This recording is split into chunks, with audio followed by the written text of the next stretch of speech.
오직 하나님의 말씀만이 영적인 지도요, 우리의 삶의 모든 것이 되는 주님의 축복의 말씀인 것입니다.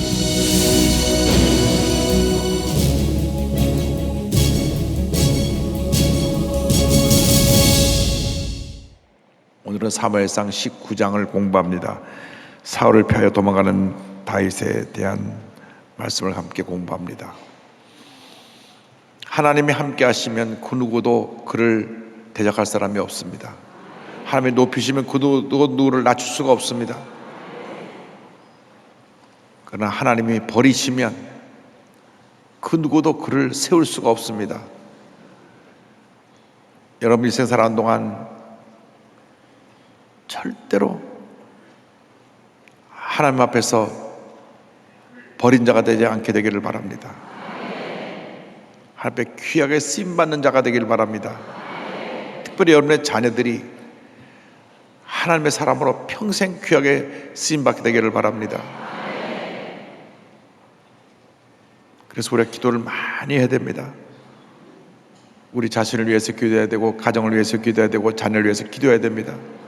기도하고 또 기도하고 기도하고 또 기도하면 주님이 우리의 기도를 귀 기울여 들으시고 응답하시고 기적을 베풀어 주시는 것입니다. 하나님께서 다윗에게 기름을 부으셨는데 그 순간부터 모든 것이 잘 된 것이 아니라 그에게 많은 시련과 어려움이 다가왔습니다. 골리앗을 넘어뜨리고 난 다음 사울 왕이 얼마나 다윗을 미워했는지, 사흘을 삼고 나서도 다윗을 죽이려 했습니다. 그런데 사울 왕의 아들인 요나단은 다윗을 너무나 사랑했습니다. 하나님의 사람을 알았기 때문에 하나님의 사람은 하나님의 사람을 알아보는 것입니다.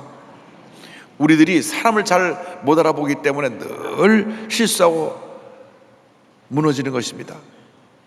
하나님의 사람은 하나님의 사람을 분별하여 볼 수 있어야 되는 것입니다. 그런데 요나단은 하나님의 사람이에요. 그래서 다윗이 하나님의 사람인 것을 알고 평생 다윗을 사랑하고 다시 잘 되기만을 원했습니다.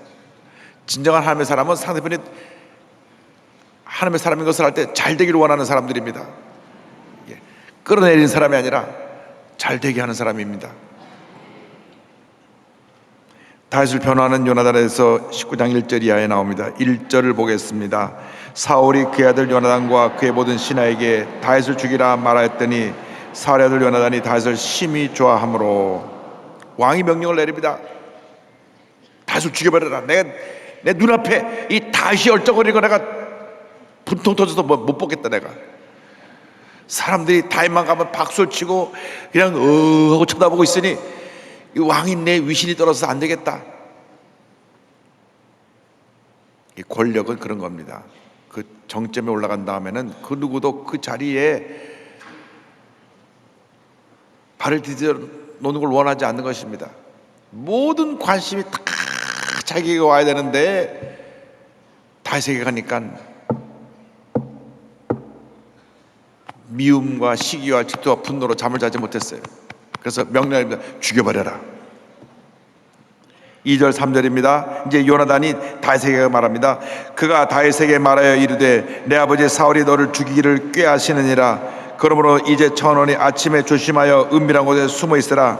내가 나가서 내가 있는 들에서 내 아버지 곁에 서서 내를 내 아버지와 말하다가 무엇을 보면 내게 알려주리라 하고, 이제 집에 있다가는 사울의 신하가 와서 붙잡아 그를 죽일 테니까 가서 빨리 얘기해 줍니다. 빨리 아침 일찍 일어나서 좀 숨어 있어라. 그럼 내가 돌아가는 상황을 보고 너에게 어떻게 해야 될 것을 알려주겠다. 그리고 사랑에게 가서는 그 다윗을 변호합니다. 4절입니다. 요나단이 그의 아버지 사울에게 다윗을 칭찬하여 이르되 원하건대 왕은 신하 다윗에게 범죄하지 마옵소서. 그는 왕께 득죄하지 아니하였고 그가 왕께 행한 일은 심히 선함이니이다. 왕이 죽이라고 명령을 내렸는데 명령을 내렸으면 이미 마침표를 찍은 것인데 그 아들 요나단이 왕이여 명령을 거두시옵소서. 왜 왕께서 왕의 신하에게 범죄하려 하시나이까? 그는 충신이 아닙니까? 왜 그 충성스러운 다윗을 죽이려 하십니까? 사실 권력자 앞에서 바른 소리 하기는 쉽지 않습니다. 감히 말을 못하는 것입니다. 감히 권력자 앞에서 절대 아니 되옵니다. 그 말을 못하는 거예요. 그런데 이 요나단은 왕이여 그러시면 안 됩니다. 담대하게 말했습니다. 그래서 믿는 사람에게 필요한 것이 한 부분이 은혜에 대한 감사와 잘못에 대한 담대함으로 잘못을 지적하고 물리치는 것이 동시에 필요합니다. 은혜와 율법이 같이 가야 됩니다. 그러나 은혜가 앞서고 율법이 따라가는 것이지 율법이 앞서고 은혜가 따라가면 그 다음에 또 교회 내 큰 어려움이 생깁니다. 그래서 은혜로 가되 율법적으로 바로잡을 건 바로잡아야 된다, 그 말씀입니다. 5절 다 같이 보겠습니다. 그가 자기 생명을 아끼지 아니하고 블레 사람을 죽였고 야훼께서는 온 이스라엘을 위하여 큰 구원을 이루셨으므로 왕이 이를 보고 기뻐하셨거늘 어찌 까닭 없이 다윗을 죽여 무죄한 피를 흘려 범죄하려 하시나이까? 왕이여 통촉하여 주옵소서. 다윗이 이렇게 하나님을 기쁘시게 하고 당신께서도 너무나 이 전쟁의 승리에서 기뻐하셨거늘 어찌 그를 죽이려 하시나이까? 아들이 간곡하게 말하는 말에 그 아버지가 감동을 받았어요. 바른 소리를 하면 그 사람이 들을 때는 마음이 불편하지만 돌아서는 그 말을 새겨 듣고 감사하는 것입니다. 그래서 우리는 기도를 많이 하고 담대함을 가지고 잘못된 것은 바로 잡는 그런 용기가 필요합니다. 어쨌든 사울 왕이 좀 성격이 급하고 막 창을 막 던지고 성질내고 하는 그런 왕이었음에도 불구하고 요나단의 말을 듣고, 그 다음 보세요. 6절에 사울이 요나단의 말을 듣고 맹세하되 야훼께서 살아 계심을 두고 맹세하거니와 그가 죽임을 당하지 아니하리라. 그 말을 듣는 순간 내가 맹세하는데, 하나님의 앞에 맹세하는데 내가 다시 죽이지 않겠다. 그 다음에는 다시 좀 있다가 다시 마음을 뒤집어져 갖고 죽이려고 하는 게 나옵니다만은 일단 그 순간에는 그렇게 답변을 했어요. 그래서 7절에 요나단이 다윗에게 그 얘기를 얘기해 줍니다. 요나단이 다윗을 불러 그 모든 일을 그에게 알리고 요나단이 그를 사울에게로 인도하니 그가 사울 앞에 전과 같이 있었더라. 이제 사울 왕이 요나단의 말을 듣고 다윗을 죽이지 않겠다고 약속을 했는데 다윗을 보는 순간 이거 저거 다시 또 마음속에 분노와 미움이 올라옵니다. 문제는 어디 있는지 아십니까? 내 자신에게 있습니다. 내가 변하지 않는 한 늘 모든 것이 다 문제가 되는 것입니다. 이 사람도 문제고 이 사람도 문제고 이 사람도 문제고 이 사람도 문제고, 내가 변하지 않는 한 늘 모든 것이 상처가 되는 것입니다. 이것도 상처고 저것도 상처고 저것도 상처고. 사랑이 변하지 않는 한 다윗은 늘 역적인 것입니다. 왜? 저 사람이 저 녀석이 노리는 것은 내 자리밖에 없다. 그렇게 다윗을 볼 때 오해하고 있었기 때문에 다윗에 대한 미움과 분노가 그치지 않았던 것입니다. 자, 그런데 하나님께서는 하나님의 사람 주변에 하나님의 사람들을 붙여놓으셨어요. 그래서 요나단도 하나님의 사람으로 다윗을 도왔고, 사울 왕의 딸이 미갈도 다윗을 도왔고, 많은 사람들이 다윗을 도왔습니다. 이제 전쟁이 나면 자꾸 다윗을 내보냅니다. 나가서 싸워서 거기서 전쟁에서 죽게 하려고. 그러나 나가서 싸울 때마다 백전백승입니다. 8절이요. 전쟁이 다시 있으므로 다윗이 나가서 블레 사람들과 싸워 그들을 크게 쳐 죽임에 그들이 그 앞에서 도망하니라. 또 승리하고 돌아오니까 다윗에 대해서 이 사울 왕이 불안과 두려움과 분노가 가득했어요. 그래서 악령이 사울을 잡았다. 우리가 성령 충만하지 않으면 악령에게 사로잡힐 수가 있습니다. 악령은 악한 생각을 집어넣습니다. 그래서 악한 영에 사로잡히면 악한 영에 끌려서 분노하고 폭력을 휘두르고 사기치고 남을 해치고 그런 일을 하는 것입니다. 보세요. 9절 10절 보겠습니다. 사울이 손에 단창을 가지고 그의 집에 앉았을 때 야훼께서 부리시는 악령이 사울에게 접하였으므로 다윗이 손으로 수금을 탈 때 사울이 단창으로 다윗을 벽에 박으려 하였으나 그는 사울의 앞을 피하고 사울의 창은 벽에 박힌지라 다윗이 그 밤에 도피하매. 이제는 얼마나 악한 영이 사로잡았는지, 옛날에는 이 수금을 타면서 찬양을 부르면 쫓겨나갔는데 이제는 그 소리가 안 들렸어요. 찬양을 하니까 그냥 더 발작을 해서 창을 집어던집니다. 다윗이 창을 피하고 도망을 갑니다. 악령이 사로잡히면 남의 말이 안 들립니다. 찬양이 안 들립니다. 그래서 예배가 중요한 것은 예배 때마다 내게는 이 잘못된 흑암의 떠나가는 겁니다. 찬양을 부를 때 떠나가고, 기도할 때 떠나가고, 말씀 들을 때 떠나가는 것입니다. 예배를 한 번 드리는 사람보다 두 번 드리는 사람이 더 복되고, 두 번 드리는 사람보다 세 번 드리는 사람이 더 복되고, 세 번 드리는 사람보다 네 번 드리는 사람이 더 복된 것입니다. 왜? 예배를 통해서 하나님의 치료의 역사가 임하기 때문에, 귀신이 쫓겨나가기 때문에, 문제 해결되기 때문에. 그래서 시험 드는 사람들의 제일 첫 번째 증상은 뭐냐? 예배 드리기 싫은 겁니다. 교회 나가고 싫은 거예요. 그럼 시험에 들었다는 겁니다. 아, 저 사람은 영적인 감기가 들었구나. 그 다음에 교회를 한 번도 못 빠지기 시작하면 영적인 몸살을 앓게 되고, 그 다음에는 교회를 장기 불출석하면 중병에 들어 누워있는 것입니다. 그렇기 때문에 교회 나오고 싫거들랑 더 나와야 돼요. 예배드리기 싫거들랑 더 열심히 드려야 돼요. 은혜가 되든 안 되든 앉아만 있기만 해도 하나님의 은혜가 그를 변화시키는 것입니다. 감동시키는 것입니다. 절대로 교회가 멀어지고 예배가 멀어지면 안 됩니다. 오늘 아침 비가 막 왔는데, 아이, 비 오는데 뭐 집에 있지. 그랬다가는 그냥 악한 영이 쑥 들어가서 불평해라, 원망해라, 남 욕해라, 밥투정해라, 싸워라, 잘한다, 잘한다. 그렇게 되는 거예요. 근데 교회 오니까 할렐루야, 오늘 청가대가 얼마나 찬양을 잘했어요. 우리 한번 박수 한번 쳐주세요.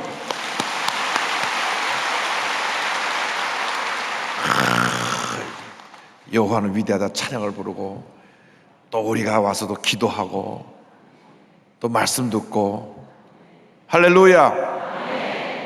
그것이 은혜인 거예요. 그것이 예배를 통해서 우리가 살아나는 것입니다.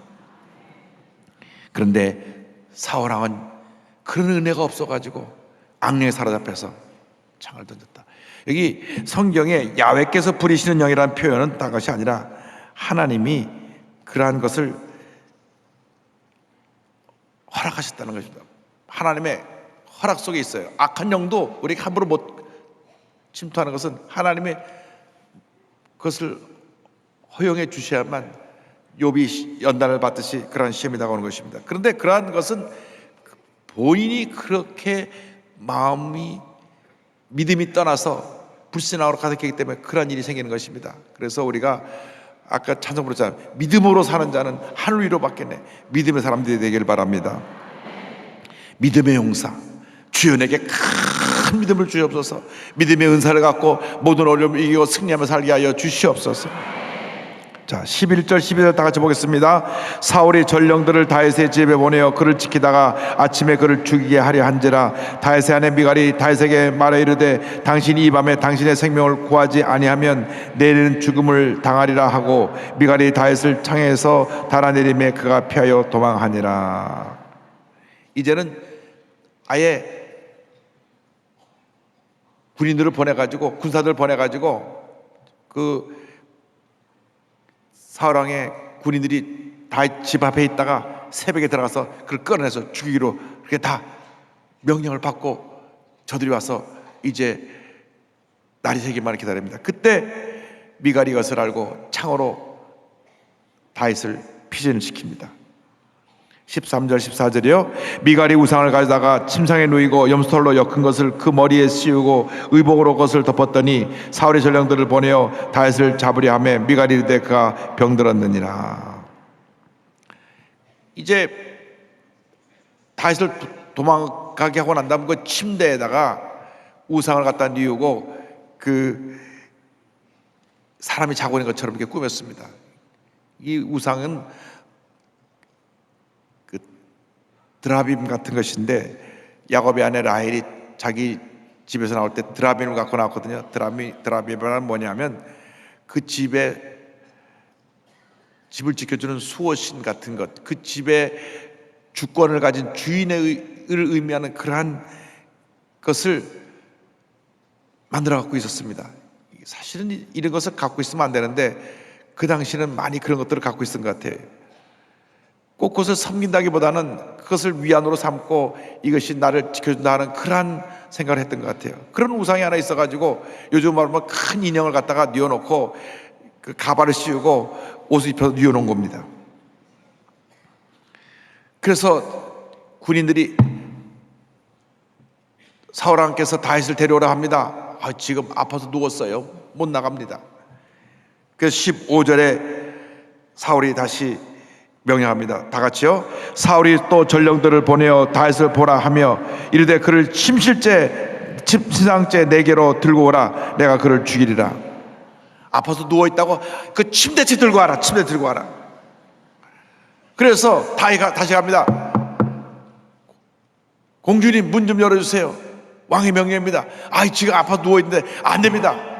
문을 강제로 들어가 보니 침대에 누워있는데 들춰보니까 우상이 옷을 입고 가발 쓰고 누워있어요. 16절 17절 보겠습니다. 전령들이 들어가 본즉 침상에는 우상이 있고 염소털로 엮은 것이 그 머리에 있었더라. 사울이 미갈에 이르되 너는 어찌하여 이처럼 나를 속여 내 대적을 놓아 피하게 하였느냐. 미갈이 사울에게 대답하되 그가 내게 이르기를 나를 놓아 가게 하라. 어찌하여 나로 너를 죽이게 하겠느냐 하더이다 하니라. 그래서 이 미갈에게 화를 내니까 변명을 합니다. 나를 도망가게 하지 않으면 나를 죽인다고 해서 내가 할 수 없이 도망시켰습니다. 아버지가 그 딸한테 어떡하겠어요? 사울왕은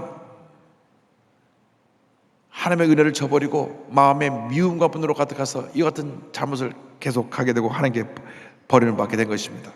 그래서 다윗이 피하여 이제 사무엘이 있는 곳으로 갑니다. 다윗을 보호하는 사무엘에 대해서 18절에 나옵니다. 18절 보겠습니다. 다윗이 또 피하여 라마로 가서 사무엘에게로 나아가서 사울이 자기에게 행한 일을 다 전하고 다윗과 사무엘이 나윗으로 가서 살았더라. 사무엘 선자가 있는 곳에 가서 제가 이와 같은 어려움으로 여기까지 피신해 왔습니다. 그래서 사무엘 밑에서 영적으로 지도를 받으면서 그가 하나님과 더 가까워지게 된 것입니다. 우리는 늘 하나님의 사람과 가까워져야 합니다. 세상 사람과 가까워지면 세상 것을 배우지만 하나님 사람과 가까워지면 하나님의 은혜를 우리가 얻게 되는 것입니다. 하나님의 사람들은 얘기를 해도 뭔가 은혜로운 얘기를 합니다. 세상 사람들은 얘기를 해도 뭔가 속된 얘기만 합니다. 세상 사람들은 우리를 타락시키는 얘기를 하지만 하나님의 사람들은 우리를 살리고 변화시키고 치료하는 얘기를 전해주는 것입니다. 그래서 여러분들이 하나님의 사람을 분별하고 하나님의 사람들과 교제해야 됩니다. 구역 식구들이 다 하나님의 사람으로 변화되기를 바랍니다. 늘 우리가 하나님의 사람의 모습으로 살아야 복을 받는 것이지 세속적으로 살고 그냥 입만 열면 유행가를 불러 제끼고 그거 안 됩니다.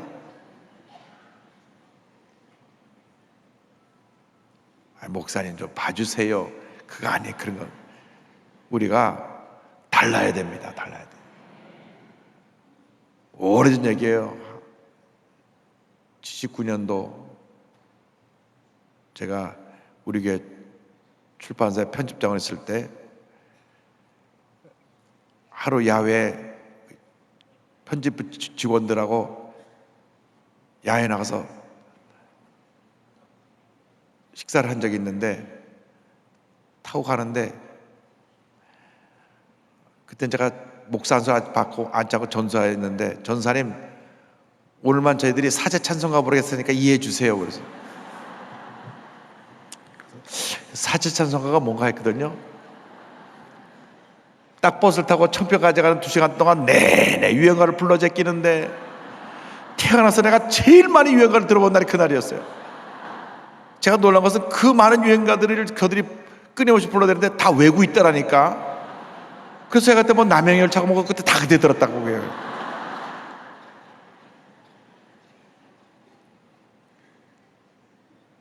그래서 제가 그날 갔다 오고 나서 마음이 영 불편했어요.